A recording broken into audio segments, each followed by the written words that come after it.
जय राधा माधव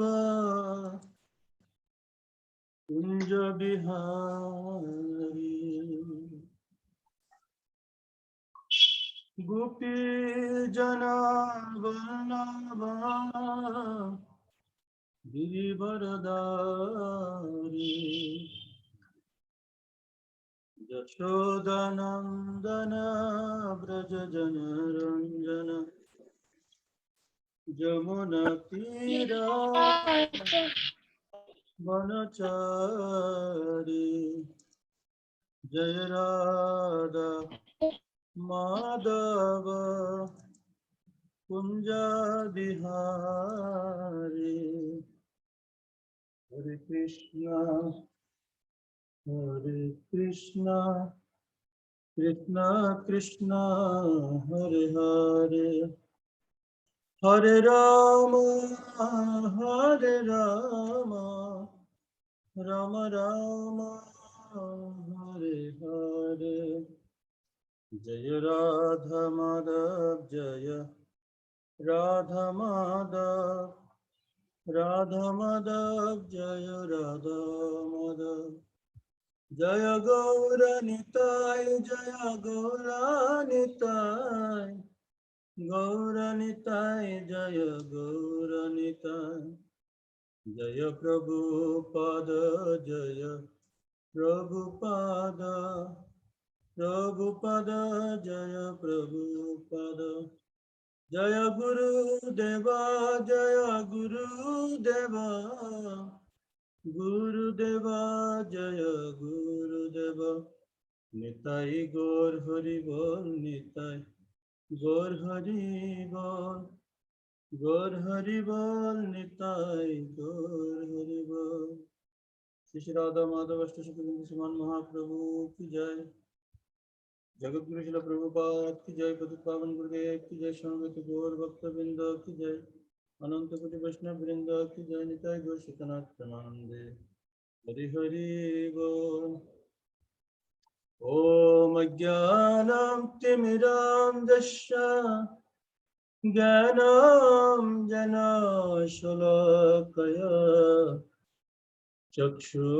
चक्षुरुन्मिलितं येन तस्मै श्रीगुरुवे नमः श्रीचैतन्यमनोभीष्टं स्थापितं येन भूतले स्वयं रूप कदा मह्यं ददन्ति पदान्तिकम् वन्देऽहं श्रीगुरो श्रीयुतपदकमला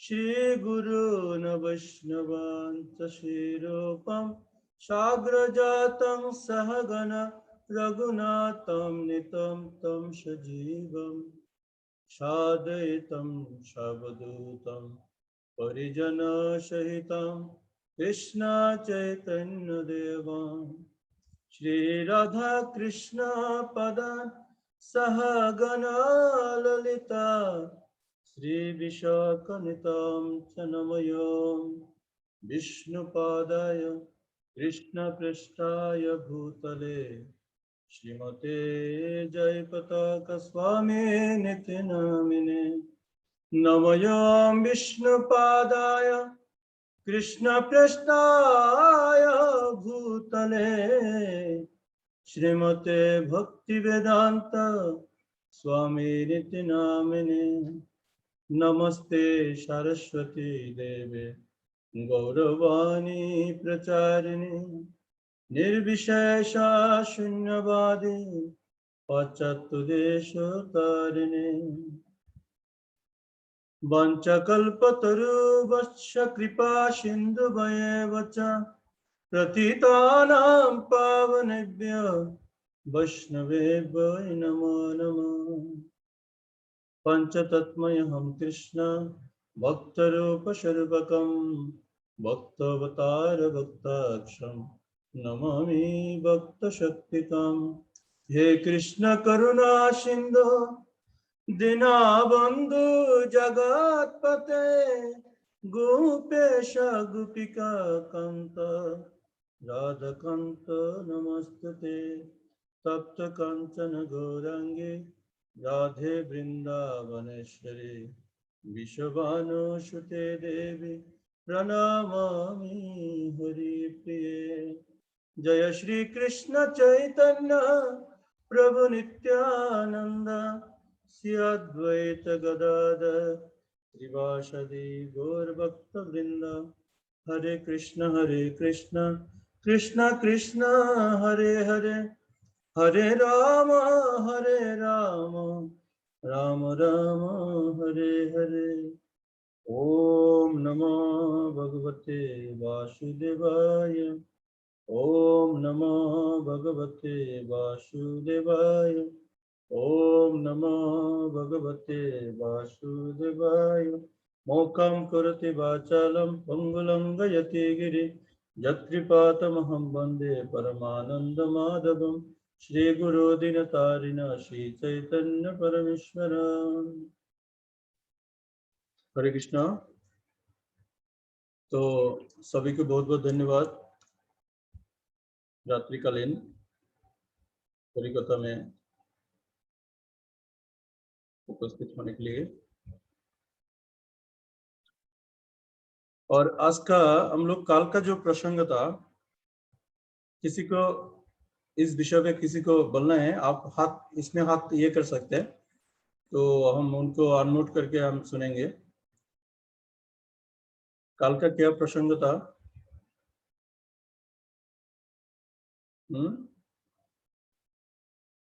किसी को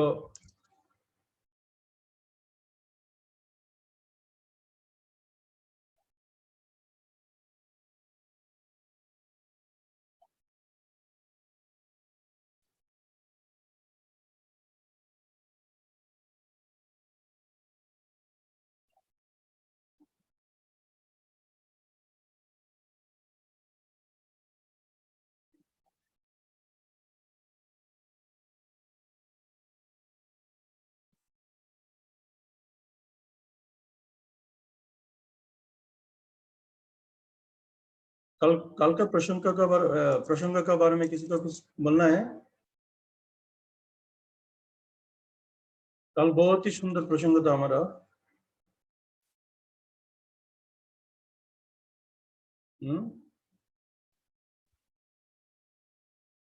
ठीक है। ओ यस, अनम्यूट कीजिए। हरे कृष्णा। बोलिए। कल हम बात कर रहे थे ना, कलयुग में 5 कर्म नहीं करने चाहिए। वाह, बहुत ही सुंदर बात है। हाँ बोलिए बोलिए। जिस तरह अश्वमेध यज्ञ नहीं कर सकते हम, तो नहीं करना चाहिए, उसी तरह से कुछ 5 आपने बताए थे कि जो हमें वर्जित है। हमारे लिए कलयुग में बहुत सरल और सिंपल है, हरे कृष्ण महामंत्र। वाह, बहुत ही सुंदर, ये सुनना चाह रहा था मैं। धन्यवाद। बहुत ही सुंदर बात है। क्या क्या है? अश्वमेध, गवालंग,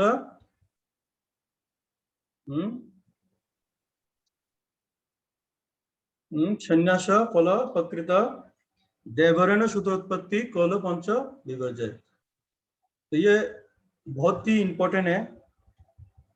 और ये सब सुर के हमें क्या करना चाहिए? बृहत नारदीय पुराण में क्या कह रहे? हरि नाम हरि नाम केवलम कोलो नास्तव्य गतिरन्यथा। ऐसे हमें क्लास का इसका मतलब है हमें कुछ याद रखना चाहिए। बहुत ही सुंदर। थैंक यू माता जी, आपको बहुत बहुत धन्यवाद। तो सभी को धन्यवाद। आप लोग तो आज का जो प्रसंग है, ये पूरा प्रसंग चैतन्य चरितामृत और महाभारत से। तो महाभारत में भीष्म पर्व में कहते हैं कि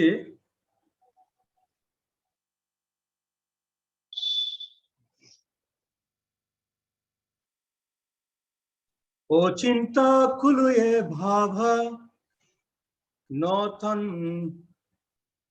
थरकन जोझयेत् प्रकृतिभ्यः परं यच्च तत् अचिंत्यस्य लक्षणम्।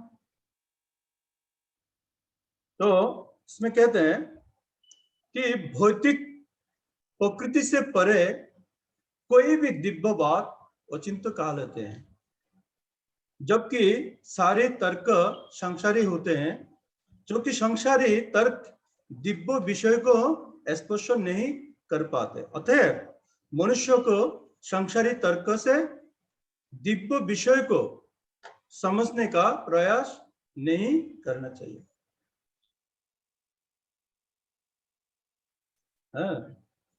तो कितना सुंदर बात है कि हमें अचिंत्य खुलो जे भावा न थम तर्केन जो जयत प्रकृतिभ्यो परम यत् च तत् अचिंत्यस्य लक्षणम्। जो दिव्य लक्षण है वो संसारिक तर्क से कभी हमें मिलते नहीं है।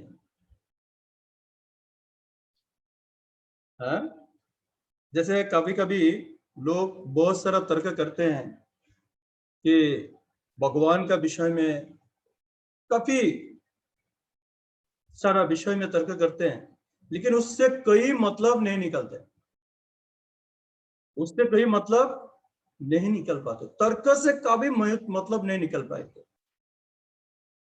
तर्क करने वाला लोग कभी वो अपना विषय को सही से जान नहीं पाएंगे। स्पष्ट रूप से कहते कि भौतिक प्रकृति से परे कोई भी दिव्य बात अचिंत्य कहा लेते हैं।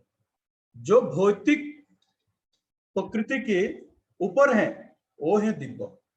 जो भौतिक प्रकृति के अंदर बात है वो कभी दिव्य नहीं कहलाते, वो दिव्य नहीं हो सकते हैं। तो इसलिए संसार में आप कुछ भी तर्क करें, उसमें से कोई फल आप निकल नहीं पाएंगे।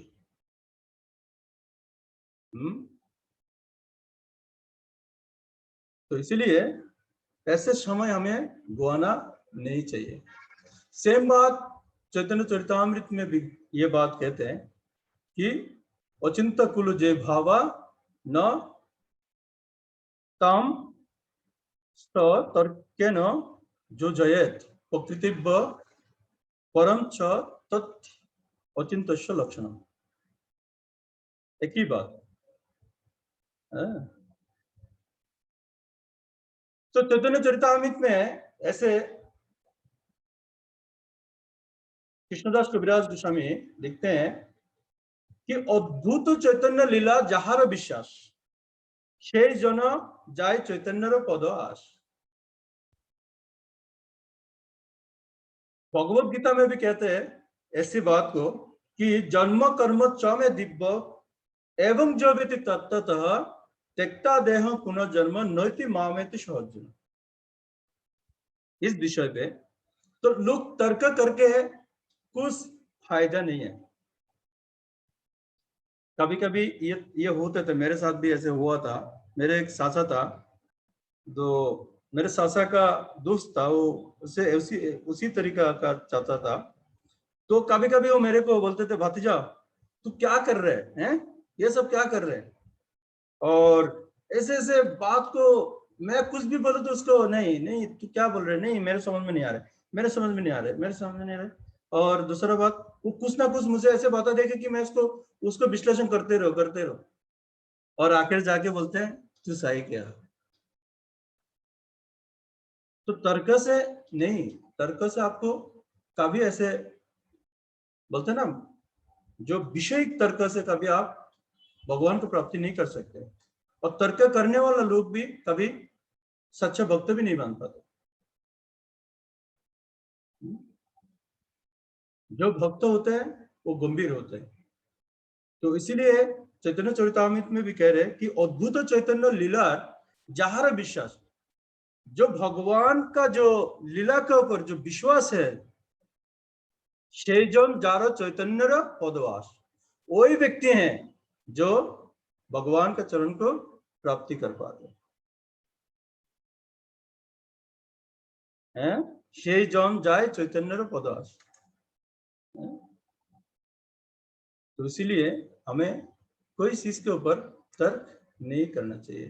तर्क करने का अर्थ ये है कि हम समय को बर्बाद कर रहे हैं।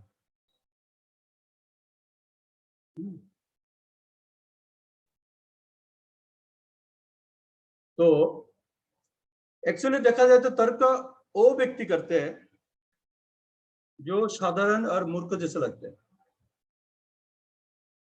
हैं। लेकिन जो अच्छे लोग हैं वो कभी तर्क में नहीं आते ना।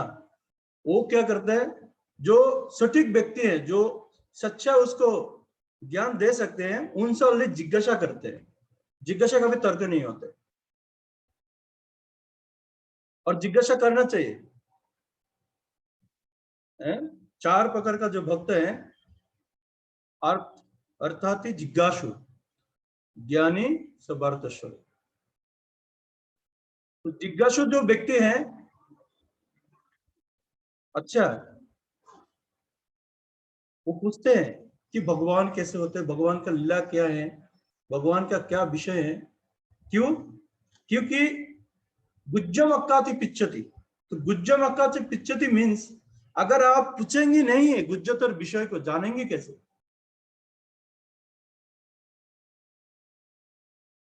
कि भगवान का जो गुज्जतर विषय को बारे में आप पूछेंगे नहीं है तो जानेंगे कैसे? प्रश्न, जिज्ञासु मतलब गुज्जम पिच्छति का मतलब है प्रश्न करना। प्रश्न आना चाहिए। हमें पूरा क्लास सुनने के बाद, ध्यान से सुनने के बाद, ऐसे कोई पॉइंट होना चाहिए जो हमें समझ में नहीं आया, उसको प्रश्न करना चाहिए। अगर समझ में आया उसके ऊपर हमें टिप्पणी बा उसको हमारे कमेंट करना चाहिए। प्रभु जी ये बात मेरे साथ मिला है, ये हमने सुना भी है, बहुत अच्छा लगा। अगर नहीं गलत बोला, प्रभु जी इस बात में मेरे को कैसे जाते गलत लग रहे हैं, आप तो इसको सही करेंगे क्या, बोलना चाहिए। इसका मतलब है हमें पता चलता है कि हो सही बात है, सही क्या है गलत क्या है, इतना नहीं। कभी अगर हम तर्क करते रहेंगे, वो तर्क से हमें कभी भगवत प्राप्ति नहीं हो सकती। इसलिए कहते हैं अद्भुत चैतन्य लीला जहार विश्वास से जन जाय चैतन्य पदयास। जो भगवान प्राप्ति करने के लिए चाहते हैं उसका एक ही लक्ष्य है, कैसे भगवत को प्राप्ति करेंगे। और उनको बस टाइम नहीं है, एक सेकंड भी नहीं है।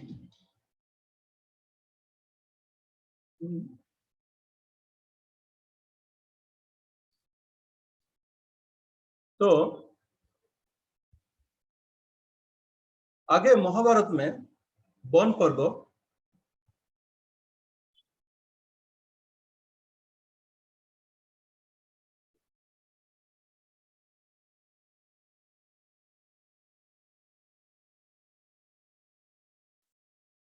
वन पर्व 313 और 116 नंबर श्लोक में कहते हैं अहनि अहनि भूतानि गच्छन्ति इह जमालयम् शेषा स्थावरम् इच्छन्ति किम आश्चर्यम् अतः परम्। अभी कुछ देर पहले ये बात हम लोग प्रभु जी और मैं कर रहा था कि इसमें भी जब युधिष्ठिर महाराज अपना भाई को लेके वन वन भटक रहे थे, तो सभी को प्यास लग गए थे पानी पीने का।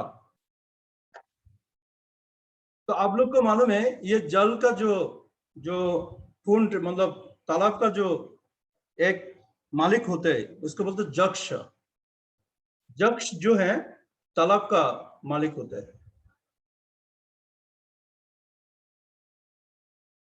तो जब प्यासे थे सभी लोग, तो सबसे पहले भीम गए थे कि क्योंकि हर काम में भीम आगे रहते हैं। तो भीम जब पानी लेने गए तो जैसे उसने पानी लिया, बोलते हैं ए कुंती पुत्र रुको, ये पानी पीने के पहले तुमको मेरे प्रश्न का जवाब देना पड़ेगा।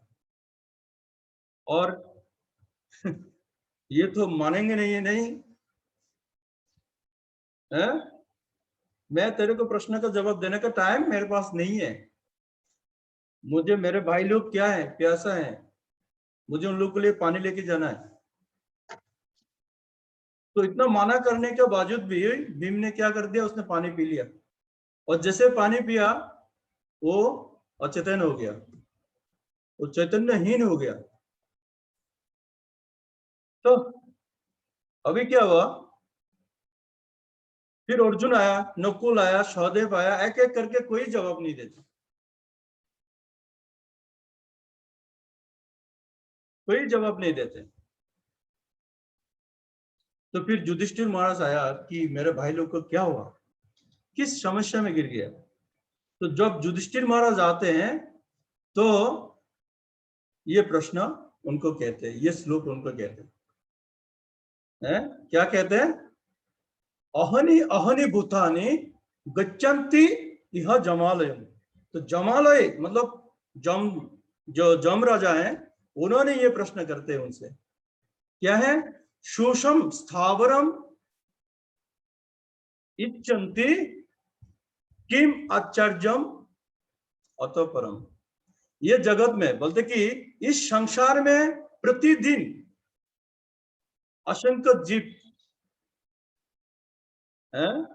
जमराज के लोक में जाते हैं। उन्होंने प्रश्न किया था कि ये जगत में सबसे आचार्य क्या है। जमराज युधिष्ठिर महाराज को प्रश्न किए थे, युधिष्ठिर महाराज इसका जवाब ये दिए थे, क्या इस जगत में सबसे बड़ा आचार्य क्या है। तो युधिष्ठिर महाराज कह रहे कि ये संसार में प्रतिदिन असंख्य जीव जमराज के लोक को जाते हैं, फिर भी जो बच्चे रहते हैं वो यहां पर ही स्थायी पद को आशंका करते हैं, सॉरी आकांक्षा करते हैं। हाला इससे बढ़कर आचार्य की बात और क्या हो सकती है। तो मुझे आज एक बात, इस श्लोक में एक बात याद आ रहे थे कि बंगाल में एक प्रथा है मनसा पूजा करके। आप लोग जानते हैं मनसा पूजा? मैं तो आप लोग को नोट करके रखा है क्योंकि काफी लोग का ये हो रहा था। तो मनसा पूजा में क्या होता है, बकरी बलि दिया जाता है, बकरी को बलि दिया जाता है। मनसा पूजा में बकरी जो है ना, उसको बलि दिया जाता है। बहुत ही सुंदर बात है कि एक बकरी को बलि देते हैं, दूसरा बकरी क्या करते हैं मालूम है, वो माला पहनाते है ना, तो दूसरा बकरी का माला वो खाते रहते हैं कि उसको ध्यान नहीं है कि कुछ देर बाद उसको भी काटेगा, कुछ देर के बाद उसको उसको जान भी खतरा में, ये बात उसको मालूम नहीं है? तो आजकल का परिस्थिति भी ऐसे है कि लोग, आज देखिए ये कोरोना का जो चलते कितना लोग, ये सेकंड जो कोरोना आए इसमें कितना लोग मर गए, कितना लोग मरा, अनलिमिटेड हो गया, अभी अनगनत लोग मरा। लेकिन किसी को ध्यान में अभी तक आया कि हमें भगवान का शरण लेना चाहिए। जैसा अभी आप लोग क्लास कर रहे हैं तो ऐसे सबको करना चाहिए। तो कितना लोग इधर, कितना लोग हैं, 10-15 लोग हैं, अलग अलग क्लास चल रहे हैं, फिर भी अगर दिखा जाए तो ये भारतवर्ष में अगर देखा जाए कि इतना सारे लोग हैं तो कितना क्लास लेना चाहिए, हैं? एक एक जन कम से कम डेली 10 क्लास भी रहेगा ना तो कम पड़ेगा। क्या हमें भगवत भक्ति को कैसे आगे बढ़ना चाहिए कि इस जगत में इतना दुख से कैसे छुटकारा मिले। कोई आगे आते नहीं आते। तो इसीलिए युधिष्ठिर महाराज भी ये बात कह रहे हैं कि लोग किस में है, इतना दुख में है, फिर भी उसको मालूम नहीं है कि हमें ये जो पद प्रतिष्ठा है उसके ऊपर पड़ा रहता है।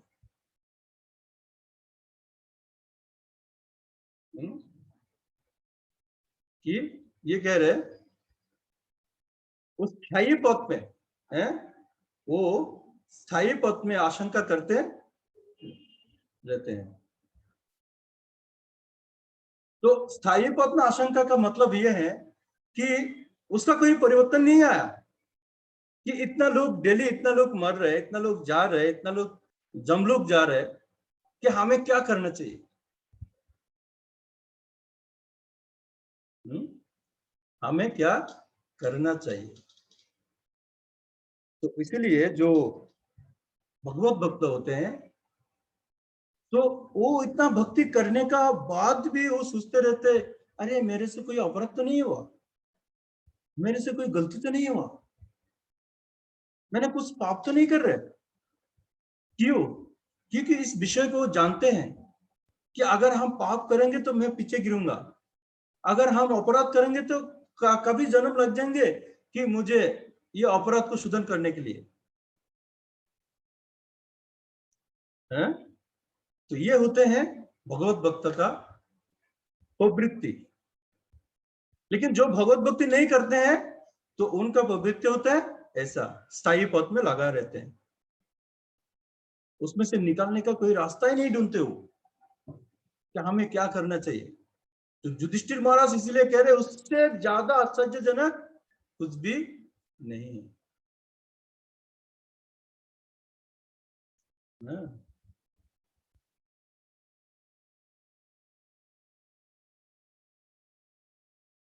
तो महाभारत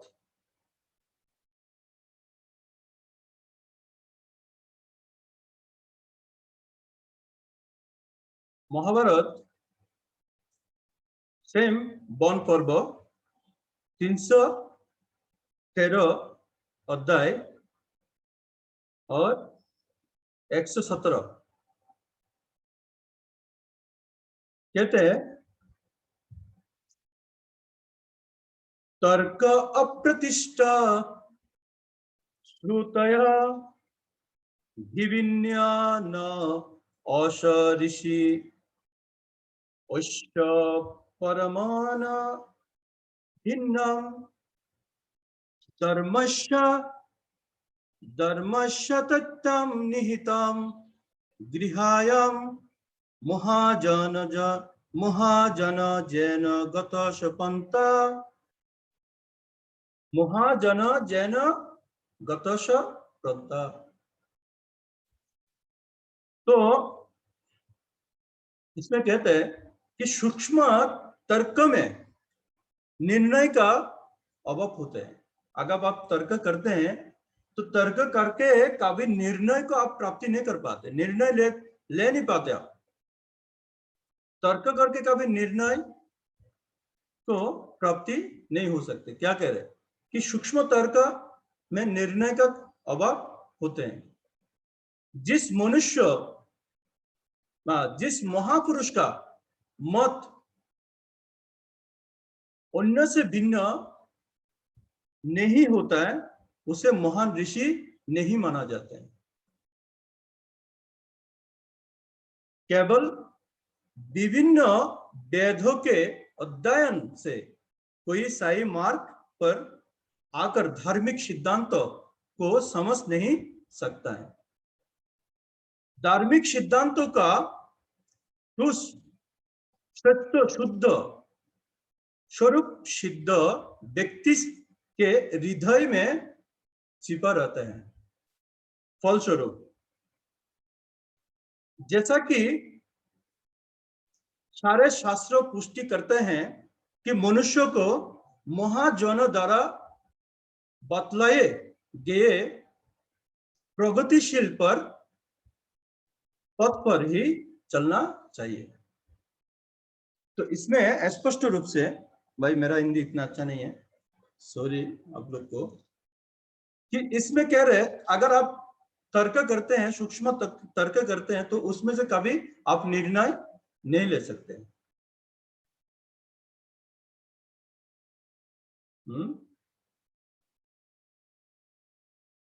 तो जो महापुरुष का,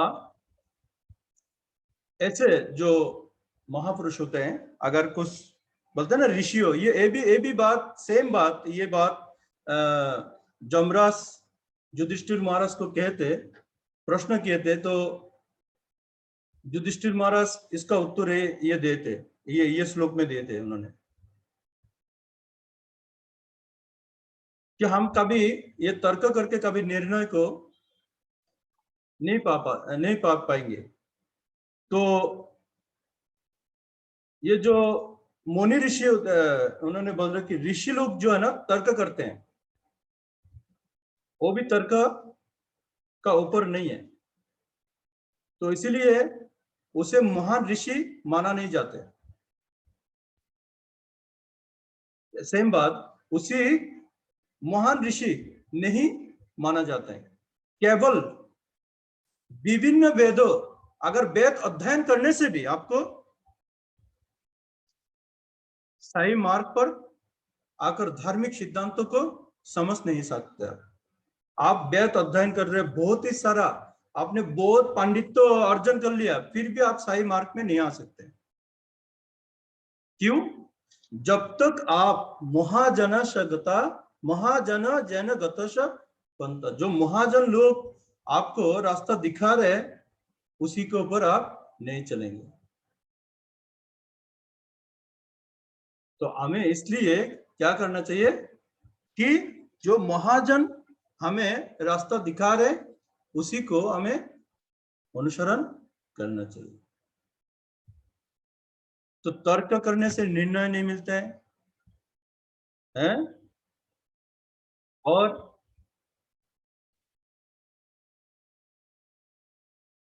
अगर तर्क के ऊपर ऋषि का मत अगर भिन्न नहीं होते हैं, तो वो भी महान ऋषि नहीं हो पाते हैं। और केवल आप वेदों को अध्ययन, शास्त्र अध्ययन से भी आपको मार्ग नहीं मिलते हैं। एकमात्र मार्ग आप, अगर आप चाहते हैं जो धार्मिक सिद्धांतों का है, वो शुद्ध सर्व सिद्ध व्यक्ति से अगर आप जाके उनको क्या करना पड़ता है, भगवत गीता 4 अध्याय में कहते हैं कि ऐसे व्यक्ति को हमें कैसे उनसे ज्ञान प्राप्ति करना चाहिए है? तद विधि प्रणिपातेन परिप्रश्नेन सेवया उपदेक्षन्ते ते ज्ञानम ज्ञानिन तत्वदर्शिन। वो तत्वदर्शी व्यक्ति से हमें ज्ञान प्राप्ति करने के लिए उनको सेवा करना चाहिए, उनको खुशी करना चाहिए, उनको, उनसे अगर हमको कुछ प्राप्ति करना है, पहले उनको खुशी करना चाहिए। कैसे खुशी करना है? वो आपसे बहुत सारा धन इत्यादि इत्यादि नहीं मांगते। अगर कोई व्यक्ति आगे अगर उनको सामने बैठ के अगर सुनते भी हैं, उसी में भी वो खुश हो जाते हैं। अगर कुछ आप विनम्रता पूर्वक अगर प्रश्न करते हैं, उसमें भी आप वो खुश हो जाते हैं। आपको विनम्रता होना चाहिए, बस विनम्रता है। विनम्रता में साधु बहुत खुश हो जाते हैं। तो इसीलिए तो पुण्यता अगर हमें फॉलो करना चाहिए, कौन से, कि महाजन जन गतश पंथ, तर्कों में नहीं मिल सकते। ऋषियों का मतभेद में कभी आप महान ऋषि को कभी पहचान नहीं सकते। शास्त्र अध्ययन से मार्ग नहीं मिलते। ये आप इस चीज में आप डाउट निकल सकते कि प्रभु जी आप कैसे कह सकते हैं, शास्त्र अध्ययन से कैसे मार्क नहीं मिलते। स्पष्ट रूप से ये युधिष्ठिर महाराज कह रहे हैं, हम नहीं कह रहे, मैं नहीं कह रही ये बात, युधिष्ठिर महाराज कह रहे हैं कि बिना गुरु का कभी आप जितना भी शास्त्र अध्ययन कर लो, अगर आप गुरु नहीं है तो उसमें से आप नहीं निकल सकते, मार्क नहीं निकल सकता आपका। कोई गुरु होना चाहिए आपको उस मार्क दिखाने के लिए। इसीलिए कहते हैं जो इतना भी राज ऋषि थे, जितना भी राजा थे, तो सभी राजा के पास एक एक राजगुरु रहते थे। और क्या होते थे, तो कुछ भी इसको समस्या आता तो राजगुरु को पूछते थे कि गुरुदेव हमें क्या करना चाहिए। क्या राजा क्या शास्त्र नहीं पढ़ा? राजा ने शास्त्र पढ़ा, लेकिन कि एक प्रतिनिधि उन्हें चाहिए। तो इसीलिए हमें कि शास्त्र अध्ययन किसी भक्त के अनुकूल में हमें यह अध्ययन करना चाहिए जो हमें मार्ग दिखा सकते हैं, जो शुद्ध अति शुद्ध है, जो स्वरूप सिद्ध है। क्योंकि ये स्वरूप सिद्ध जो व्यक्ति होते हैं, ये सभी गुण उनके अंदर ही छुपा रहते हैं। अभी आपको लेना जानना है, बस आप कैसे लोगे वो आपके ऊपर डिपेंड करेगा।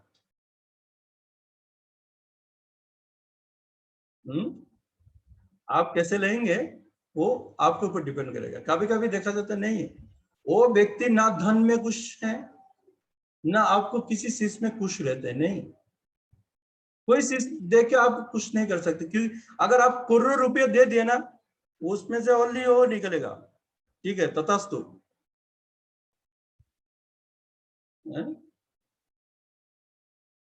क्या देना चाहिए, कैसे उनसे ये जो छुपा हुआ धन है उनमें से निकलना चाहिए, एक ही फ्लो है, वो हमें भी आचरण करना चाहिए। ऐसे आस्ते आस्ते अगर हम आचरण करेंगे, आचरण करने से हमारा जो विनम्रता बढ़ते हैं, जो साधुत्व बढ़ते हैं। क्योंकि जब तक गुज्जतर विषय उनको दिया जाते हैं, जब तक वो आंतरिक नहीं होगा तब तक वो गुज्जतर विषय का भी उनको दे नहीं सकते, क्योंकि वो हजम नहीं कर पाएंगे ना। एक विषयी व्यक्ति, उसके पास धन के अंदर ही पड़ा हुआ, तो विषयी व्यक्ति को अगर आप कोई आध्यात्मिक उच्चतर का अगर ज्ञान दे दिया, वो नहीं ले पाएंगे, उसके पास इतना टाइम नहीं है उस चीज को पालन करने के लिए। अगर किसी को मन में अगर ये आ गया, प्रश्न आ गया, नहीं मुझे उस गुज्जतर विषय को जानना है, तो जिस व्यक्ति को ये भावना आते हैं तो वो क्या करते हैं, वो खुद को परिवर्तन करते हैं, खुद को परिवर्तन करने का आरंभ कर देते हैं। और जब खुद को परिवर्तन कर लेते हैं तो वो गुज्जतर विषय को जान लेते हैं। जैसे है 88,000 ऋषियों को सामने सूत गोस्वामी अकेले उन्होंने प्रवचन दे रहे थे। उन्होंने नहीं कहा अरे तुम उठ के चले जाओ, उन्होंने नहीं कहा तुम सुन नहीं सकते। क्यों? उनको मालूम है ये सब अंतरंग भक्त हैं। 88,000 अगर कोई ऋषि एक साथ में बैठा है तो इसका मतलब क्या है, बहुत ही अंतरंग भक्त हैं, और सभी लोग एक ही जैसा है, सभी लोग का अंदर एक ही भावना है, ये जगत का मंगल करना। 88,000 ऋषि और सूत गोस्वामी को उन लोगों ने कितना सेवा किया, कितना सेवा किया, और सेवा करके पूछ रहे थे कैसे ये कलियुग से उद्धार होगा, कलियुग का लोगों का क्या प्रवृत्ति होगा, कलियुग का फल कैसे है, कलियुग का प्रभाव कैसे होगा, कलियुग से कैसे निकल पाएंगे। ओनली उनके लिए नहीं सोच रहे अरे मैं कैसे निकल जाऊंगा, मैं कौन से रास्ता से निकलूंगा, ये सब नहीं पूछ रहा था। ओनली हमारे लिए पूछ रहे थे कि हम कैसे इस कलियुग से ये संसार मोह से कैसे हम निकल पाएंगे? तो फिर वो क्या करते हैं? जो स्वरूप सिद्ध व्यक्ति हैं, जिसके हृदय में ये छुपा रहते हैं, वो ऑटोमेटिकली निकलते हैं। एकदम जैसे शिव जी ने अपना गंगा को पकड़ लिए थे, जब भगीरथ ने जाके तपस्या किए तो शिव जी ने आराम से गंगा को जाओ लेके जाओ धरित्री में प्रवेश करा दिया है। कि गंगा का स्रोत इतना तीव्र थी कि ये जगत को पूरा तस-नस कर सकते थे, तो इसलिए शिव जी ने अपना जठर में उसको लेकर पकड़ के रख दिए थे। तो उसी तरह जो छुपा हुआ धन है, जो महत्वपूर्ण ज्ञान है, वो एकमात्र किसको? शुद्ध और स्वरूप सिद्ध व्यक्ति के हृदय में छुपा रहता है। अभी उसका अंदर से कैसे निकलना है हमें जानना चाहिए। तो इसीलिए भगवत गीता में स्पष्ट रूप से कहते हैं, तद विधि प्रणिपातेन परिप्रश्नेन सेवया, परिप्रश्नेन सेवया उपदेक्षान्ते ते ज्ञानम ज्ञानिने तत्वदर्शिनः। कोई तत्वदर्शी व्यक्ति हमें ज्ञान देंगे, लेकिन हमें उनका कुछ सेवा संतुष्टि करना चाहिए। तो इसीलिए युधिष्ठिर महाराज जमराज को कहते हैं कि नहीं, ऋषियों का भी मतभेद होते हैं और तर्क के कारण कभी निर्णय कोई ले नहीं पाते हैं, और केवल वेद अध्ययन के कारण मार्ग नहीं निकालते हैं। तो क्या करना चाहिए? स्वरूप सिद्ध व्यक्ति के पास जाना चाहिए, और जो महाजन लोग जिस रास्ता को हमें दिखा रहे उसको अनुसरण करना चाहिए। तो सारी बातों को सही जवाब दे दिए थे युधिष्ठिर महाराज।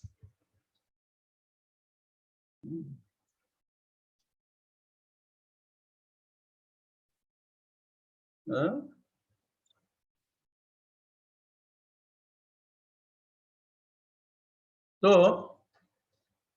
इसलिए हमें क्या करना चाहिए? ये सब जानने के बाद हमें भी एक रास्ता निकलना चाहिए, हैं? कि हमें क्या करना चाहिए। हु आई एम, मैं किस लिए आया है? पहले पहले जीव का ये प्रश्न होना चाहिए, मैं कौन हूं, मुझे कहाँ जाना है, मैं कहाँ से आया, ये प्रश्न होना चाहिए। मैं कौन हूं? अगर मैं कौन हूं ये चीज जान लेंगे तो ऑटोमेटिकली सारा रास्ता निकल जाएंगे। जब तक खुद को नहीं जान पाएंगे तब तक कोई रास्ता नहीं निकल पाएंगे।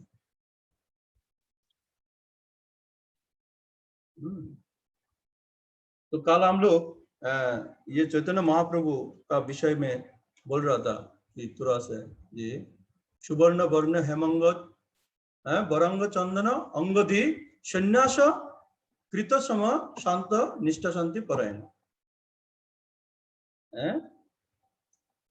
तो ये भी महाभारत का श्लोक है। ये महाभारत दान धर्म अध्याय विष्णु मोहस्थ नाम सूत्र है।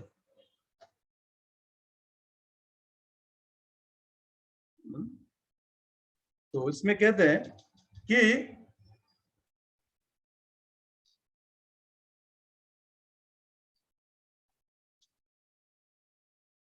अपनी आदि लीला में वो सुनहरे अंगे वाले गृहस्थ के रूप में प्रकट होते हैं। जो भगवान कृष्ण है वो क्या करते हैं? वो अपने गृहस्थ के रूप में प्रकट होते हैं, और उनका अंग का रंग क्या होता है?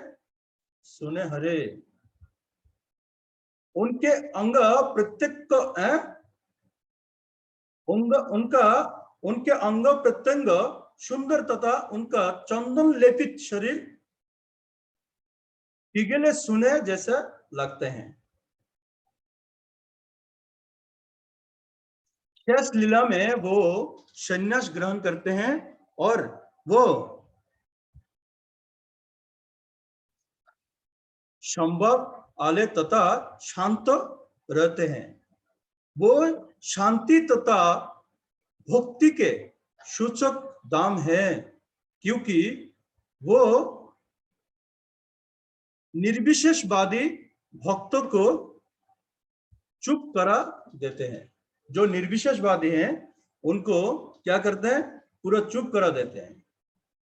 तो काल जैसे सन्यास के बारे में बात हो रहा था कि हमने तो कलियुग में सन्यास वर्जित है, तो ये बात कर रहा था। तो इस बात में ये देखिए सेम बात ये महाभारत में स्पष्ट रूप से आया कि जो चैतन्य महाप्रभु कौन है और कृष्ण आगे जाके किस रूप में आएंगे, ये महाभारत में पहले से वर्णित है। ये मैं इसलिए आप लोग को एक बार सुनाने के लिए मैं ये पर्व को निकला कि कभी कभी देखा जाता है चैतन्य महाप्रभु को कोई जानते नहीं है। बहुत ही लोग है चैतन्य महाप्रभु को नहीं जानते। इवन चैतन्य महाप्रभु का जो आजू बाजू में रहते हैं वो भी चैतन्य महाप्रभु को नहीं जानते। वेस्ट बंगाल में काफी लोग नहीं जानते चैतन्य महाप्रभु को।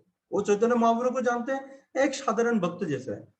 हाँ, वो चैतन्य महाप्रभु वो जो भगवान के भक्त थे, ठीक है भगवान के भक्त थे, लेकिन चैतन्य महाप्रभु कौन थे स्वयं वो नहीं जानते।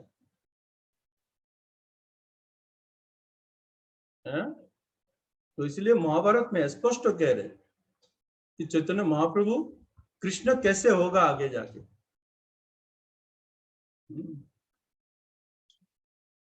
तो जिस व्यक्ति को अगर हम नहीं जानेंगे उसको लीला भी हमें कभी स्मरण करके हमें आनंद नहीं आएगा कि इस विषय को हम जानते नहीं है।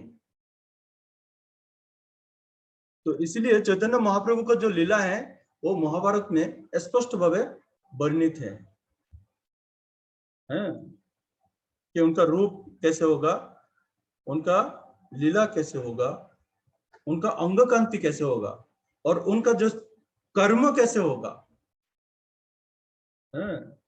स्पष्ट स्पष्ट वर्णित है उस चीज को। तो इसीलिए हमें क्या करना चाहिए, खुद को विचार करना चाहिए, हमें क्या करना चाहिए।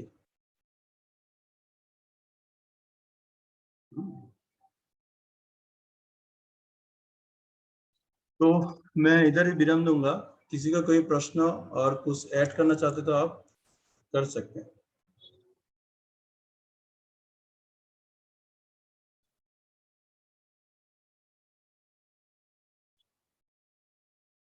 हरे कृष्णा। हरे कृष्णा। हरे कृष्ण।